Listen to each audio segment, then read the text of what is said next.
Hello friends, welcome to honey Chittu. 10 நிமிஷத்தில் இட்லி மாவில் சூப்பரான தக்காளி தோசை என்னோடய ஸ்டைலில் எப்படி செய்கிறதுன்னு பார்த்துடலாமா? இதுக்கு சட்னி இல்லாமலே சாப்பிட்லாம், அவ்வளோ நல்லாயிருக்கும். அதுக்காக நான் இன்றைக்கி 1 கப்பு மாவு எடுத்திருக்கேன். இது அப்படியே இருக்கட்டும். ஒரு மீடியம் சைஸ் தக்காளியை கட் பண்ணிக்கலாம். 1 பச்சை மிளகாய், 1 இஞ்சி இது எல்லாத்தையும் ஒரு மிக்ஸி ஜாரில் போட்டு இந்த அளவுக்கு நல்லா பேஸ்ட்டாக அரைச்சி எடுத்துக்குவோம். இதை அப்படியே இந்த இட்லி மாவில் இந்த தக்காளி விழுதையும் சேர்த்துக்கலாம். இதோட ஒரு சின்னதாக ஒரு பெரிய வெங்காயம் அதை கட் பண்ணிவிட்டு அதையும் சேர்த்துக்கலாம். 1 டீஸ்பூன் சீரகம், கொத்தமல்லி தழை, கருவேப்பிலை நம்ம இதை போட்டு நல்லா மிக்ஸ் பண்ணிக்கலாம். நல்லா மிக்ஸ் பண்ணிவிட்டு தேவைப்பட்டால் கொஞ்சம் தண்ணி கூட சேர்த்துக்கலாம். ஏன்னா இதெல்லாம் சேர்க்குறப்ப திக்காகும்ல. காரத்துக்காக கொஞ்சம் மிளகாத்தூள் சேர்த்துருக்கேன். இது எல்லாம் சேர்க்குறப்ப கொஞ்சம் உப்பும் பத்தாமல் போயிடும். அதுக்கு தகுந்த மாதிரி உப்பையும் கொஞ்சமாக சேர்த்துக்கலாம்.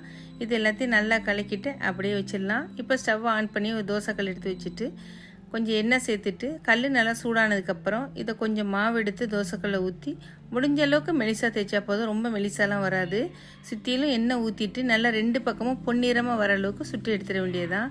அவ்வளோதான். இது தேங்காய் சட்னி இல்லைன்னா சாம்பார், கார சட்னி இது எல்லாத்துக்கும் காம்பினேஷன் வச்சு சாப்பிட்லாம். ரொம்ப நல்லாயிருக்கும். கண்டிப்பாக நீங்களும் இதை ட்ரை பண்ணி பாருங்கள்.